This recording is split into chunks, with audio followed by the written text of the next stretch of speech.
দর্শক, স্বাগত জানাই মোহনা টেলিভিশনের রাজনীতি বিষয়ক টকশো ভিন্ন মাত্রায়। আজ মহান স্বাধীনতা দিবস।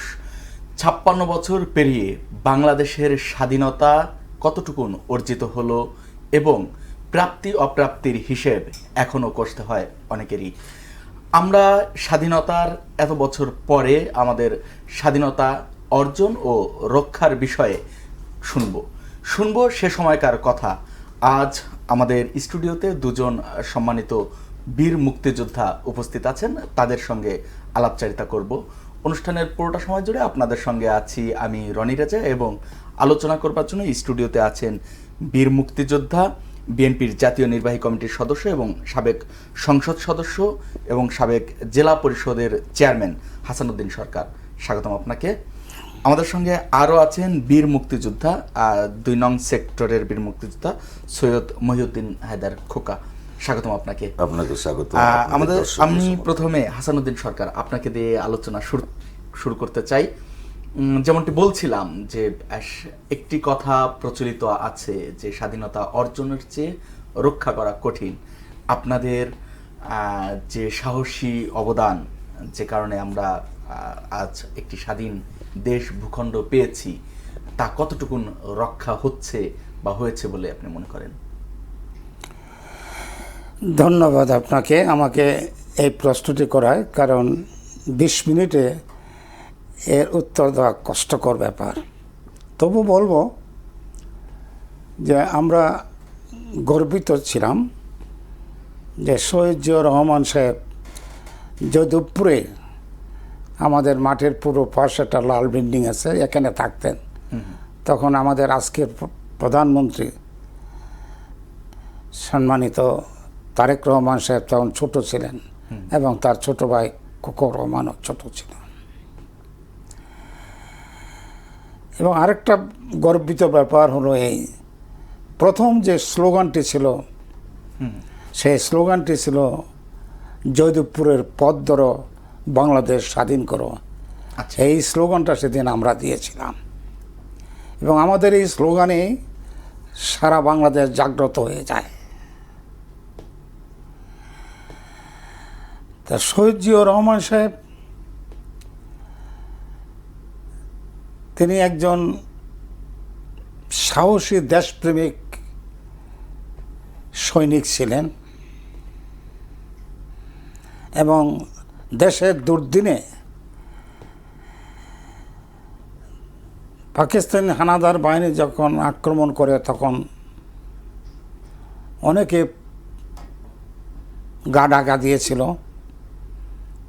এলাকায় ছিল না, কিন্তু শহীদ জিয়াউর রহমান সাহেব সেদিন কালুঘাট থেকে আই রিভল্ট এই উচ্চারণে গোটা বাংলাদেশের মানুষ জাগ্রত হয়ে গেল। আমার বয়স তখন 18 বছর 19 বছর। আমরা যুদ্ধে ঝাঁপিয়ে পড়লাম এবং আমার বাড়িতে পাক বাহিনীরা আগুন দিয়ে পুড়িয়ে দেয়। আমাদের পরিবার, আমার বাবা মা বাড়িঘর ছাড়া হয়ে যায়, দূরে অবস্থান করতেছে। আমি যদি একটু সম্পর্ক প্রশ্ন করি, যে আপনি বলছিলেন যে শহীদ president Ziaur Rahman I revolt বলে কালুরঘাট থেকে যে ঘোষণাটি দিলেন, আমরা নানা সময়ে ইতিহাস তো নানাভাবে জানি। আওয়ামী লীগের সময়ে শেখ মুজিবুর রহমান স্বাধীনতার ঘোষক এটি বলার চেষ্টা হয়েছে, এবং আমরা ইতিহাস থেকে জানি শহীদ প্রেসিডেন্ট জিয়াউর রহমান ঘোষণা পাঠ করেছেন, তিনি স্বাধীনতার ঘোষক, এটি আমরা জানি। নতুন করে নির্বাচনের আগে জামাতের আমির একদিন বললেন এবং কর্নেল অলি সাহেব উপস্থিত ছিলেন। নতুন করে বলা হলো যে কর্নেল অলি সাহেব তিনি নিজেই প্রথমে বলেছেন উই রিভোল্ট। না, আপনি একজন মুক্তিযোদ্ধা হিসেবে না, সেটা মানতে রাজি না। আচ্ছা, মানতে রাজি না। আচ্ছা, কর্নেল অলি সাহেব তো চিন্তা চেতনে একজন মুক্তিযোদ্ধা হয়ে সে দেশের জামাত ইসলামের রাজনীতির সাথে সম্পৃক্ত হয়েছে। আচ্ছা, আচ্ছা। আপনার সেদিনও পার্লামেন্টে জামাত ইসলাম আপনার জাতীয় সঙ্গীত যখন গাওয়া হয়েছে তারা বয়কট করেছে। তারা দাঁড়ায়নি, দাঁড়িয়ে যে আমরা নর্মাল সম্মানটা জানিয়ে থাকি হ্যাঁ, করেননি তারা। করে নাই। তো অতএব সে যে আমি তার সাথে কর্নেল অলির সাথে একমত না। এবং কিন্তু আপনি তো একজন সম্মুখ মুক্তিযোদ্ধা, আপনি জানেন ওই সময় কর্নেল অলি সাহেবের ভূমিকা কতটুকুন ছিল? যুদ্ধের সময় ভূমিকা ছিল, তখন তার শহীদ জিয়াউর রহমান সাহেবের সহকর্মী হিসেবে কাজ করেছেন। আচ্ছা, জি, ধন্যবাদ আপনাকে। আমরা এ পর্যায়ে একটু মহিউদ্দিন হায়দার খোকা আপনাকে শুনতে চাই। আপনি যদি একটু, আমি যে প্রশ্নটি হাসানুদ্দিন সরকারকে করেছিলাম যে স্বাধীনতা আপনাদের সাহসী অবদানের কারণে অর্জিত হলো, সেটি রক্ষা হয়েছে কতটুকু? আমি আপনার এই কথাটির অশেষ ধন্যবাদ আপনাকে এবং মোহনা টিভির দর্শকদেরকেও অশেষ ধন্যবাদ। আমার পাশে হাসান ভাই আছেন, ওনাকে আমি চিনি ভালোভাবে, একজন ভালো মানুষ হিসেবে আমি অনেক দিন আগে থেকে চিনি, হয়তো ওনার এখন স্মরণ নাই। কিন্তু আপনার এই কথাটা আমি একটা শব্দে উত্তর দিব, আমরা যেভাবে অর্জন করেছি, রক্ষা করার দায়িত্ব কিন্তু মুক্তিযোদ্ধাদের গাদের ছিল না, কিন্তু পুরো জাতির, এটা পুরো জাতির কাছে আসে। কিন্তু একটা কথা বলবো, যতদিন পর্যন্ত ইউনূসের মতো গদ্দার মির্জাফর এদেশে বারে বারে হানা দিবে, এদেশের স্বাধীনতার অর্জন রক্ষা করা কঠিন হবে। এটা আমি এক শব্দে বললাম। এই জন্য বললাম, আমি বরাবরই আমার টক শোতে আমি ইউনূসকে অ্যাটাক করে আসছি, এবং কোনো রাজনৈতিক দলে, উনি একটা রাজনৈতিক দল, অ্যাটাকটা কি আপনি মানে ব্যক্তিগত জায়গা থেকে? ব্যক্তিগতভাবে সে একটা ভালো লোক না। মানে আপনি পছন্দ করেন না কারণ, নাকি কোনো যৌক্তিক কারণ আছে? যৌক্তিক কারণ আছে, সে ভালো লোক না। তিনি মানে আমি বলি কেন কারণ না, কারকে আমি দেখেছি যে 2007 সালে যখন 111 সরকার আসলো, তখন দেখেছি সে নিজের বক্তব্য, যে আমার কাছে জেনারেলরা আসছিল আপনি উপদেষ্টা হন, আমি বলেছি যে না না না, এগুলো আমার দিয়ে হবে না। কারণ এটার ভিতরে ছিল, উনি যদি 5 বছরের জন্য পাইতেন তাহলে উনি আসতেন, 3 মাসের জন্য আসবেন না। এটা কি কোনো নির্দিষ্ট তথ্য আছে নাকি? হ্যাঁ, না, তার পরবর্তীতে আসলে একদম দৃশ্যমান, সেটা হলো সে রাজনৈতিক নাগরিক শক্তি নামে একটি রাজনৈতিক দল গঠন করলো, এবং সেখানে তার পরামর্শে -2 ফর্মুলা হইল। খালেদা জিয়া এবং শেখ হাসিনা মাইনাস করা মানে হইল বিএনপি আওয়ামী লীগকে মাইনাস করলে তার সুযোগ সুবিধা। কিন্তু মঈনু আহমেদ আর ফখরুদ্দিনরা যখন দেখছে যে না, বাঘ আর সিংহের উপরে চড়া হয়েছে, দুজনকে কন্ট্রোল করা সম্ভব হয় নাই, তাদেরকে ইলেকশন দিতে হলো, তখন এই ইউনূস সাহেবই আবার পালিয়ে চলে গেল, যার রাজনীতি করবো না, এটা তার নিজের ভাষণ। আচ্ছা, তাহলে এই লোকটাকে আপনি ভালো করে কি করে জানবেন? আমাকে বলেন, স্বাধীনতা সংগ্রামের সময় সে তো আমার থেকে বয়সে বড়, কি অবদান আছে তার?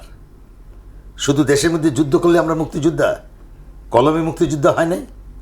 স্বাধীন বাংলা বেতার কেন্দ্র থেকে যেসব গান শুনে আমি যুদ্ধ করেছি, তারা কি মুক্তিযোদ্ধা না? যারা সাংবাদিকতা করেছে তারা কি মুক্তিযোদ্ধা না? যারা ফটো সাংবাদিক, আমি আলমের কথা বলতে পারি, ইত্তেফাকের, সে তো যুদ্ধ রণক্ষেত্রের সামনে গিয়ে ছবি উঠেছে, সে কি মুক্তিযোদ্ধা না? আবু সাইদ চৌধুরী লন্ডন থেকে জানিয়েছে, সে কি মুক্তিযোদ্ধা না? তো সে কি করেছে? তার কি অবদান আছে এই দেশের জন্য? তারপরে তো জনগণ তার প্রতি আস্থা রেখেছিল, যখন জনগণকে ধোঁকা দিয়েছে। মীর জাফরও কিন্তু ধোঁকা দিয়ে কিন্তু সিরাজদৌল্লাহকে খতম করেছিল। মুস্তাকও কিন্তু ইসেকে, বঙ্গবন্ধুকে ধোঁকা দিয়ে আবার পার্লামেন্টে আসছিল। এই জন্যই আমি তাকে, এটা তার ইতিহাসে নাই যে সে কোন ভালো লোক। আর সবচেয়ে বড় জিনিস, এখন আমি আমি এই জিনিসটা আসতো না, যেহেতু আপনি প্রশ্ন করছেন আমার ব্যক্তিগত কিনা, আমার ব্যক্তিগত না, একটা মানুষকে অ্যানালাইজ করতে হলে তার ব্যাকগ্রাউন্ড দেখতে হবে। সবচেয়ে বড় জিনিস, আমি ইউএসএতে থাকি, সে $3 মিলিয়ন দিয়ে ক্লিন্টন ফাউন্ডেশন টাকা দিয়ে সে নোবেল নিয়েছে। হিলারি আর ক্লিন্টনের মাধ্যমে নোবেল পুরস্কারটা নিয়েছে, শান্তি পুরস্কার। সে কি শান্তি আদায় করেছে দেশের? সে তো একজন ইকোনমিস্ট, সে অর্থনীতির উপরে সে নোবেল পেত। I must accept it. কিন্তু সে যে দারিদ্র্যের মুক্তি এলেই তো শান্তি প্রতিষ্ঠা না, সে যদি ইসে আসেন তাহলে আসেন, ওই জায়গাটাতে আসেন। সে কখন এই মাইক্রো ক্রেডিট যে নাম দিল, এটা শুরু করেছে কেউ কবে? এই আসা জায়গায় আবার আরেক জায়গায় চলে আসলেন। হ্যাঁ, শেখ হাসিনার সঙ্গে তার এই বিরোধটা কিসের? আসেন, 96 শেখ হাসিনা ক্ষমতা আসার আগে শেখ হাসিনার কাছে আসতে যাইতো, তো শেখ হাসিনার কাছে আমি তো ক্ষমতা নাই, খালেদা জিয়া ক্ষমতায়, আমি কি করে তাকে বলবো যে আপনাকে সাহায্য করার জন্য? যার মাধ্যমে আসতো সে হলো রনি, গোলাম মোল্লা রনি ওপেন তো বলছে, আমি তাকে নিয়ে যেতাম শেখ হাসিনার কাছে। কি করছে, আমি এটা করবো। শেখ হাসিনা যখন ক্ষমতা আসছে তখন শিখেছে কি দিছে, ওপেন তো, এটা রেকর্ডেড। তখন কি গোলাম মোল্লা রনি আওয়ামী লীগের রাজনীতি করতেন? তাকে 400 কোটি টাকা দেওয়া হয়েছে গ্রামীণ ব্যাংক, এবং তখন সে বললো আমি গ্রামীণ ফোন করব। এবং তাকে কি ফ্যাসিলিটি দিল শেখ হাসিনা? বাংলাদেশ রেলের যত টাওয়ার আছে এগুলো সুযোগ সুবিধা তাকে দিল, গ্রামীণ ফোন প্রতিষ্ঠিত হলো। এবং সে তার হাতে আইন করা এটার এমডি পদে তাকে নিয়োগ দেওয়া হলো, 6,000 টাকার বেতনের নিয়োগ দেওয়া হলো। সে তো এমডি, সে চাকরি করে, তাই না ভাই? সেইখানে দেখা গেল সে আইন করলো যে এই এমডি পদটি 60 বছর বয়স পর্যন্ত থাকবে, এরপরে আর বয়স পার হয়ে গেলে সে এমডি থাকবে না। কিন্তু 2001 সালে শেখ হাসিনা ক্ষমতা থেকে চলে গেছে, খালেদা জিয়া ক্ষমতা আসছে। খালেদা জিয়া এতটুকু লক্ষ্য করে নাই, সহজ সরল নেত্রী। তো 6 সালে এসে গেছে, 7 সালে তো 111 এসে গেল। 111 আসার পর যখন -2 ফর্মুলা করছে, পরবর্তীতে দেখা গেল কি নাগরিক শক্তি দিয়ে যে -2, সে -2 এর দুইজনই তো ক্ষমতায় চলে আসছে, একজন বিরোধী দল, একজন সরকারি দল। শেখ হাসিনা আসেই তো তারা ধরছে যে 60 বছর পার হয়ে আজকে 71 বছর পারা দিচ্ছেন, আপনি কি করে এমডি থাকেন? তাকে স্যাক করা হলো, শুরু হলো বিরোধ। তাহলে সে যদি ভালো লোক হয়, তার হাতে কনস্টিটিউশন আইন যে 60 বছর মধ্যে থাকতে পারবে না, কেন তা এত হামচাম করলো? আপনি বলছিলেন যে তার মতো মানুষের হাতে দেশ গেলে স্বাধীনতা রক্ষা হওয়া কঠিন। এখন তো একটি রাজনৈতিক দল গণতান্ত্রিক পদ্ধতিতে সরকার গঠন করেছে, এখন আমরা কি প্রত্যাশা করতে পারি? ডেফিনেটলি আমি তারেক রহমানের উপর অনেক প্রত্যাশা করি। হ্যাঁ, এটা আমি এক বাক্যে বলবো, কারণ সে তো জনগণের কাছে দায়বদ্ধ। ওই লোকটা তো জনগণের কাছে দায়বদ্ধ ছিল না। আমি ওকে আর একটা জিনিস বলে আসি, শেখ হাসিনা যখন ক্ষমতার থেকে চলে, it's recorded by Bangladesh bank, Sheikh Hasina যখন 2009 সালে ক্ষমতা আসে, তার রিজার্ভ ফান্ডে পাইছে 7.5 লক্ষ কোটি টাকা। শেখ হাসিনা 15 বছরে, মানে 2024 যখন চলে যায়, রেকর্ডেড সে 21.5 লক্ষ কোটি টাকা রেখে গেছে। তাহলে 7.5 লক্ষ থেকে 21.5 লক্ষ, 3 গুণ 4 গুণ বেশি রেখে গেছে, রাইট? কিন্তু সে উন্নয়ন করেছে কি? দৃশ্যমান আছে না, ঋণও তো আমি বলে দৃশ্যমান আছে। ঋণ কি করেছে? 2 লক্ষ কোটি টাকা। It's not big thing, 2 lakh crore টাকা ঋণ করেছে, কিন্তু রেখে গেছে। কিন্তু is recorded by Bangladesh bank. Salauddin সাহেব যে তত সরকারের যে রেকর্ডটা দিয়েছে, তো সেইখানে 17 মাসে সে ডেভেলপমেন্ট উন্নয়নের নামে কিন্তু 2 লক্ষ কোটি টাকা নেই। উন্নয়নের দৃশ্যমান কিছু দেখবে, ওখানে তারা স্বজনপ্রীতি করছে, চুরি করছে, যাই করছে। আমি এটা আমি কারোর সঙ্গে কন্ট্রোভার্সি করতে নাই। কেউ যদি দুর্নীতি করে থাকে সেটা আইন দেখবে, দ্যাটস অ্যানাদার থিং। কিন্তু উন্নয়নটা আমি কিছু দেখছি। ঢাকা শহর আর এই ঢাকা শহর ছিল না। কিন্তু তার ডাক্তার ইউনূস এই 17 মাসের মাথায় 23.5 লক্ষ কোটি টাকা ঋণ করেছে সংস্কারের নামে। কি সংস্কার করেছে? টাকা আজকে নাই। আমরা এই প্রশ্নটি নিয়ে একটু হাসানুদ্দিন সরকারের কাছে যেতে চাই। আপনার দৃষ্টিতে কতটুকু সংস্কার হয়েছে? আপনার প্রত্যাশা পূরণ হয়েছে কিনা বা স্পর্শ করতে পেরেছে কিনা? সমস্যা তো ছিল অনেক। হ্যাঁ, অতএব অল্প দিন সময়ের মধ্যে দেশে একটা অস্থিরতা বিরাজ করতেছিল, কি হয় কি হবে। তো অতএব জন্য সেদিকে মনোযোগ না দিয়ে দেশের মানুষ যাতে শান্তিতে থাকতে পারে, নিরাপত্তা থাকতে পারে, সেদিকে তার খেয়ালটা বেশি ছিল। যদি বলি শান্তিতে থাকা বা নিরাপত্তায় থাকার পাশাপাশি একটি শব্দ ব্যাপকভাবে আলোচিত হয়েছে যে মব কালচার, তার সময়ে অনেক বেশি আগ্রাসিত হয়েছে। এই বিষয়ে আপনি কি বলবেন? সেটা হয়েছে, কারণ সেটা তো ধরেন শুধু তার দিকে চাপাই দিলে চলবে না। তার কারণ হলো তখন একটা ফ্যাসিস্ট সরকার, তার দোসররা সব পালাতে পারে নাই। তারা দেশের আনাচে কানাচে ছিল এবং সেখান থেকে তারা সুযোগ নিয়েছে সেদিন গণযোগ অশান্তি সৃষ্টি করার জন্য। আচ্ছা, তারা এই মব কালচারের পেছনে আপনি ফ্যাসিস্টের দোসরদের দায়ী করবেন? হ্যাঁ। আচ্ছা আচ্ছা, জি। আমাদের নতুন যে সরকার, নতুন যে স্বরাষ্ট্রমন্ত্রী সালাউদ্দিন আহমেদ সাহেব, উনি কিন্তু বলেছেন যে মব কালচার মাত্রাতিরিক্ত বেড়ে গিয়েছিল, আমরা সেটি দমন করব। তাহলে এই দমনের প্রশ্নটি কেন আসলো? না, বেড়ে গিয়েছিল তো ঠিকই, তো ওই যে আমি যে বললাম তারা বিভিন্নভাবে মানে মবটা কি ফ্যাসিস্টের দোসররা গিয়ে মব করেছে, করছে, এই জন্য এটাকে তারা মব করেছে? হ্যাঁ। আচ্ছা, জি, আপনার দৃষ্টিতে ঠিক আছে হয়তো। আপনি এর আগের বক্তব্যে বলছিলেন যে জাতীয় সংসদে যখন জাতীয় সঙ্গীত বাজছিল তখন জামাতে ইসলাম সহ বিরোধী দলীয় অনেকেই বসেছিলেন, দাঁড়িয়ে সম্মানটুকু জানায়নি। আপনার দৃষ্টিগোচর হয়েছে, ব্যাপারটি আলোচনায় আনলেন। আমি আরেকটি সংবাদ আজকের আপনার দৃষ্টিগোচর করতে চাই। জাতীয় স্মৃতিসৌধে জামাতের আমির শ্রদ্ধা জানাতে গিয়ে তিনি বলেছেন, নৈতিক দায়িত্ব পালন করতে এসেছি। এর আগে শহীদ মিনারে গিয়েও তিনি বলেছেন, রাষ্ট্রীয় আচার হিসেবে এসেছি। আমার প্রশ্ন হলো যে এই যে শহীদদের প্রতি শ্রদ্ধা জানানো, এটি রাষ্ট্রীয় আচার বা নৈতিক দায়িত্ব, নাকি এটি হৃদয়ের? এটা হৃদয়ের না, এটা না করলে গোটা জাতি অন্যভাবে নিবে। আর তারা তো ভোটের জন্য দেখেছেন কি বলেছে যে হিন্দুদের আপনারা পূজা আর আমাদের রোজা, কেন? ভোটের লোভে। তো জামাত ভোটের লোভে অনেক কিছু করতে পারে। আচ্ছা, জি। আপনি এই ব্যাপারটিকে মানে এখন আমাদের যে সরকার, আরেকটা কথা আপনাকে জানাই আমি, আপনাকে জানতেন ডক্টর শফিকুর রহমান সাহেব, উনি কিন্তু জাসদ করতেন। হ্যাঁ, একসময় জাসদ ছাত্রলীগের ছিলেন উনি শুরুর দিকে, পরবর্তীতে তিনি জামাতে যোগদান করেন। জি, এই তথ্য আমাদের জানা আছে। এমনিতে বর্তমান যে জামাতে ইসলামী, এদের ৭১-এর ভূমিকা নিয়ে নানা সময় নানা আলোচনা হয়।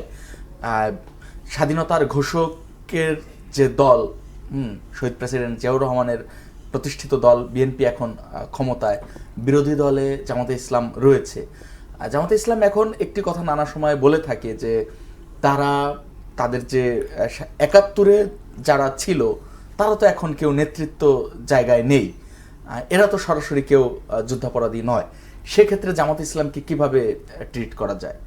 না, শোনেন, জামাত ইসলামকে আজকে আমার একটা মুক্তিযুদ্ধ সমাবেশ গাজীপুরে গিয়েছে, বিশাল বড়, এবং আপনারা জানেন যে গাজীপুর থেকে প্রথম প্রতিরোধ শুরু হয়েছে, এই জন্য সেখানে মুক্তিযোদ্ধার সংখ্যাটা অনেক বেশি।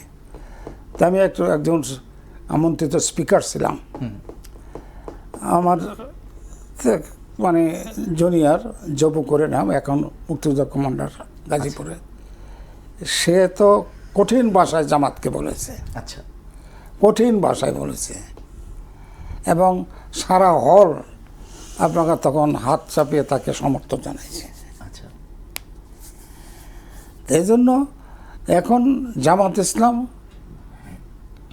এতগুলো সিট পেয়েছে, তার একটি কারণ আছে, একটু বলেন শুনি। সেটি হলো তারা বহু টাকা খরচ করেছে এবং টাকা নিয়ে তারা ধরাও পড়েছে, এটা আপনারা জানেন। হ্যাঁ, এই নির্বাচনের আগের দিন করছে। তো এই কারণে আমাদের দেশে গরিব মানুষ অনেক সময় টাকায় ভোট বিক্রি হয়ে যায়। আচ্ছা, এমনিতে জামাতে ইসলামী রাজনৈতিক দল হিসেবে এখনের অবস্থানকে আপনি কিভাবে মূল্যায়ন করবেন?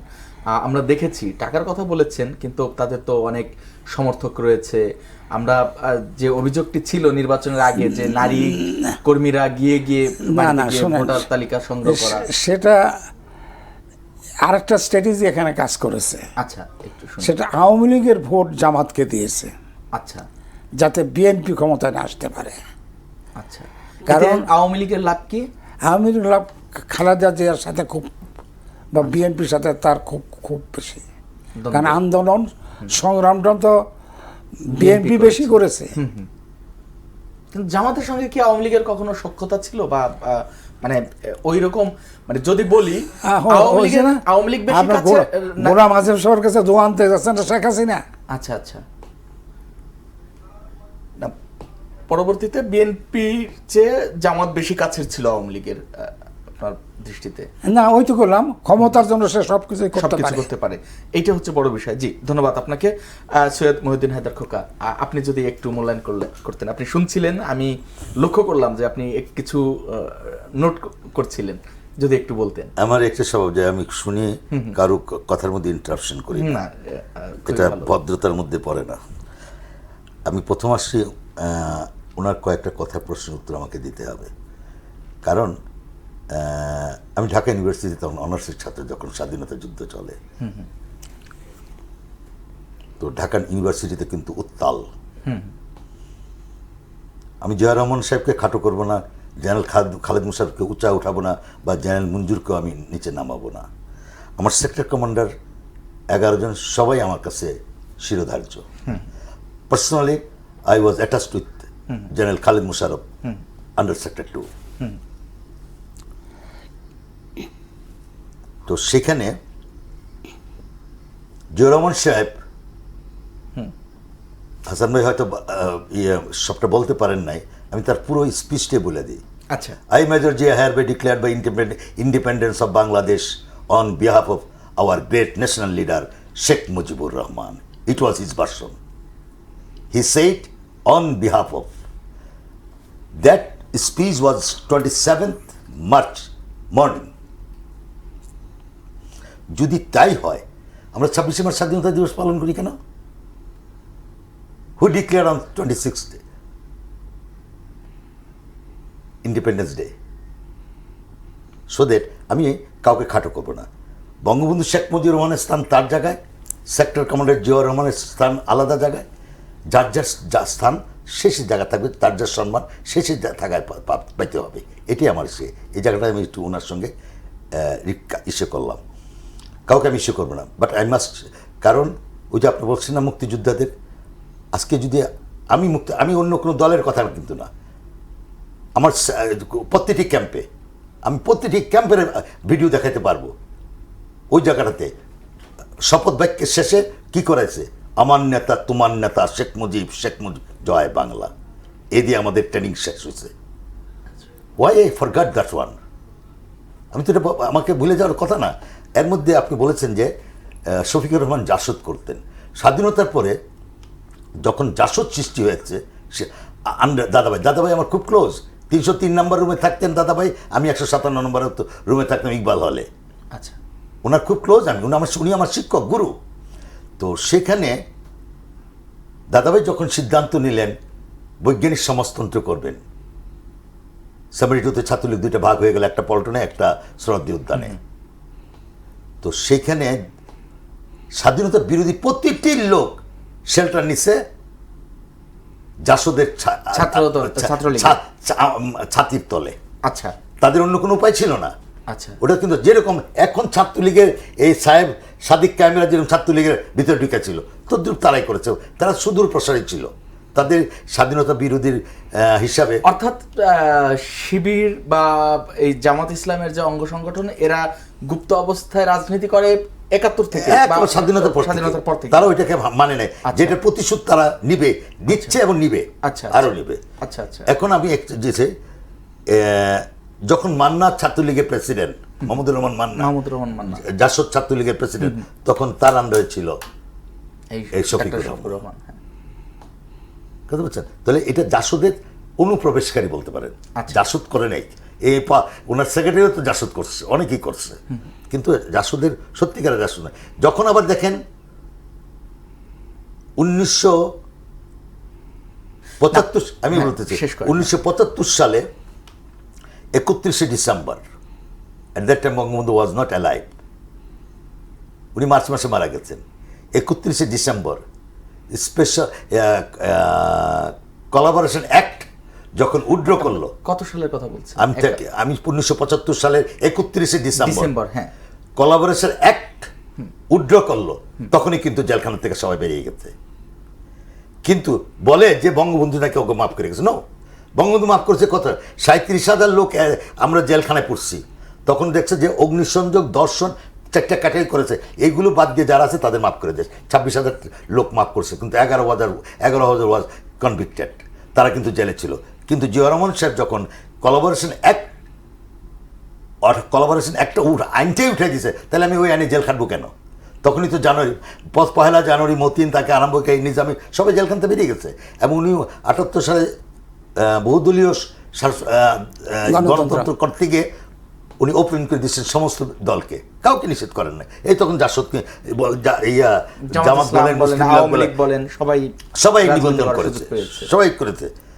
তো সেই সুযোগটাতে কিন্তু জামাত আসছে। তখন যখন জামাত তার নিজস্ব দল করে ফেলছে, মুসলিম লীগ নিজস্ব দল করে জাসদ শূন্য হয়ে গেছে। আচ্ছা, কথা বুঝতে পেরেছেন? আমি আপনাকে আরেকটা কথা বলবো, না দিয়ে ওই যে 71-এর ভূমিকা নিয়ে যে জামাত স্বীকার করে না।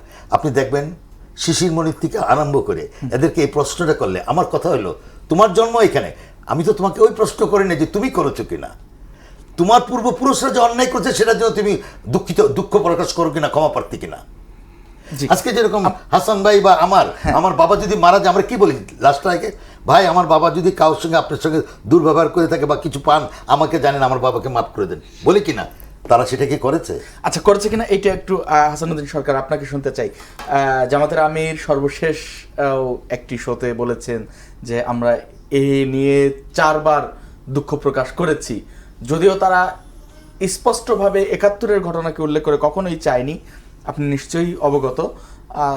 এই দুঃখ প্রকাশে আপনি একজন বীর মুক্তিযোদ্ধা হিসেবে সন্তুষ্ট কিনা? না। আচ্ছা,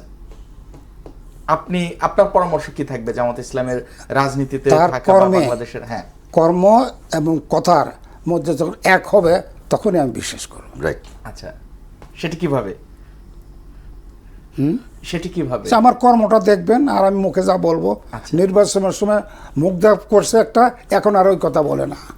আচ্ছা,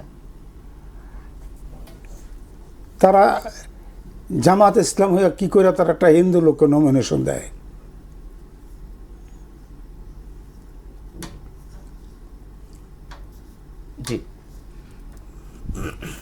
জি, আরো অনেক কোশ্চেন থাকতেই পারে।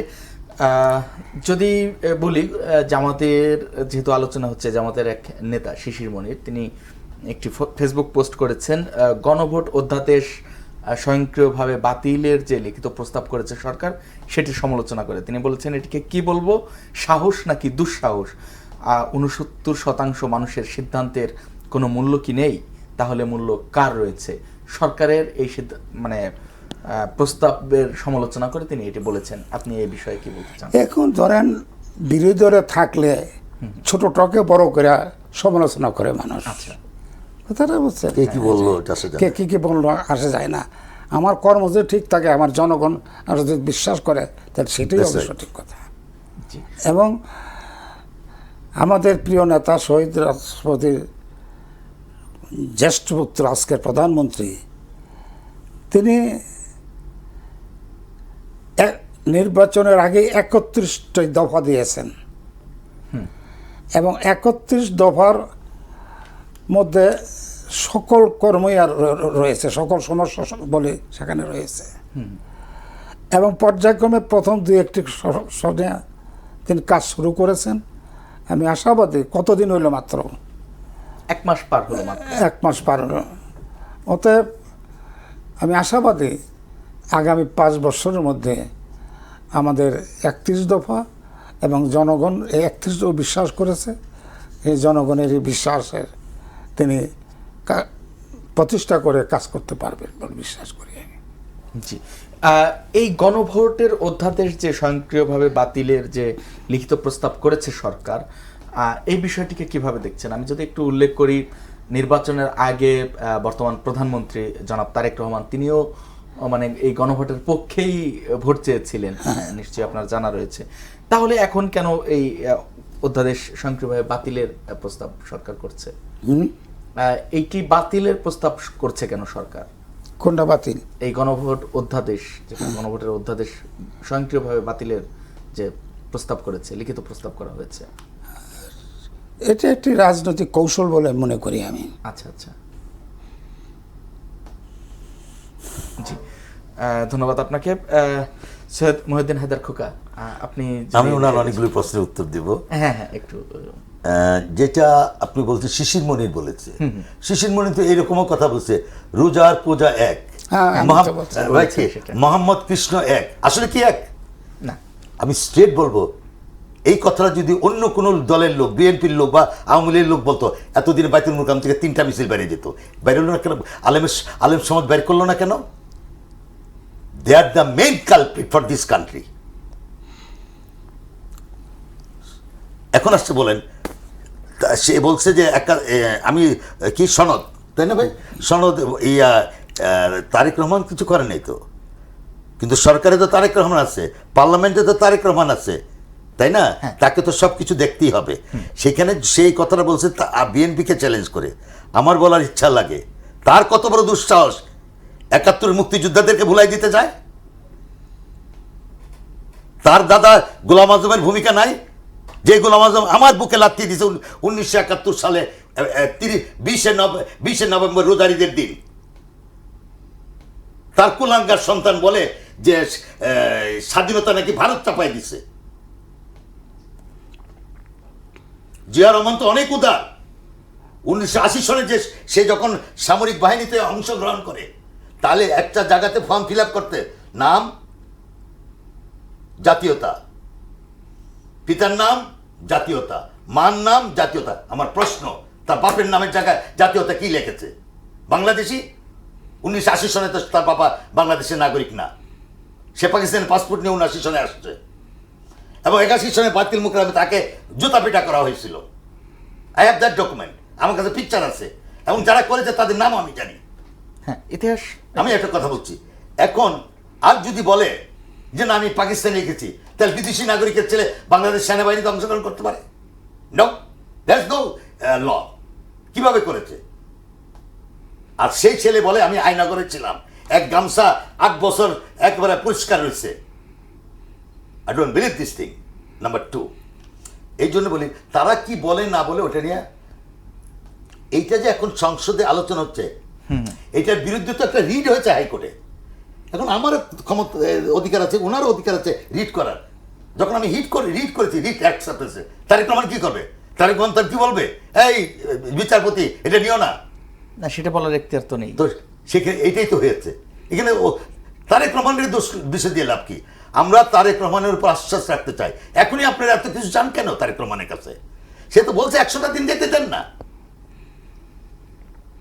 সে তো কোনোদিন আগে রাষ্ট্র চালায় নাই ভাই। তাকে 100 দিন যেতে দেন, তারপর তার সমালোচনা করেন। আচ্ছা, যদি বলি জামাতে ইসলামীর রাজনীতি, আমি একটু জামাতের বাদ দিয়ে বলি। হ্যাঁ, ভাই বলছে মবের জন্য। হ্যাঁ, ভাই হয়তো কথাটা পেঁচায় ফেলছে। মব তো করছে হাসনাত। হাসনাত কি আওয়ামী লীগ করে? মব তো করছে ওই যে থেকে সন্দীপ থেকে যে ছেলেটা পাস করলো, হান্নান মাসুদ, গিয়ে থানার থেকে তার লোক ধরাই নিয়ে ছুটাই নিয়ে আসলো আন্ডারটেকেন দিয়া। তাহলে এটা কি আওয়ামী লীগ করে না ছাত্রলীগ করে? কারণ তারা করলে, মব করলে ঠিক আছে, আপনি যদি কথা বলেন আপনি ফেসিস্ট। আমাকে বলেন আনিস আলমগীর কি আওয়ামী লীগ? আর একজন সাংবাদিক, তাকে ইসেতে অ্যারেস্ট করছে, এই ডক্টর ইউনূস অ্যারেস্ট করেছে না? বিএনপি সরকার সে আবার জামিন দিয়েছে। সেটা আলাদা কথা, কোর্ট, বিএনপি সরকার না, কোর্ট দিয়েছে। মানে ওই সময়, হ্যাঁ, কিন্তু সময় যদি বলি, এটা কি নিয়ম? যমুনা ঘেরাও করে ফেলে হান্নান আর কি হাসনাত আব্দুল্লাহ। ইট ওয়াজ অল প্রি প্ল্যান। তোরা করবি, তো করে ঠান্ডা পানি দিমু, খাওয়া দাওয়া দিমু, আমার অ্যাটাক কর, আমি আওয়ামী লীগকে নিষিদ্ধ করুম। কারণ আমি বিদেশে তো বলে আইছি যে আমি কোনো রাজনৈতিক দল নিষিদ্ধ করতে পক্ষে না। এটাকে তো আমার জায়েজ করতে হবে কিভাবে? এদেরকে দেয়া। That is called mob culture. এই মব কালচার বন্ধ হবে। ঠিকই সালাউদ্দিন যেটা বলছে না, সে করবে। I believe that.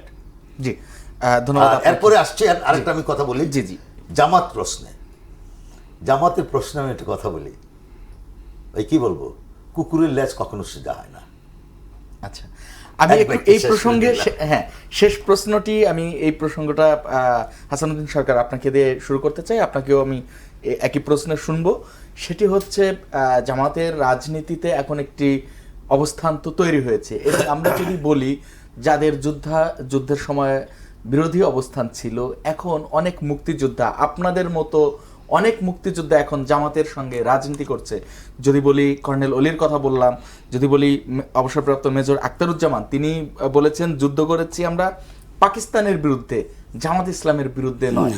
এটি সম্পর্কে যদি আপনি একটু বলতেন। এরা স্বার্থবাদী লোক, যখন যেদিকে দেখে সুবিধা হবে সেই আখতারুজ্জামান তার এলাকায় সুবিধা মনে করছে জামাতের, এই জন্য তাদের সমর্থন করছে। কর্নেল অলিও তাই, কর্নেল অলি কিন্তু নিজে ইলেকশন করে নাই, তার পোলাকে দিয়ে দাঁড়া করাইছে।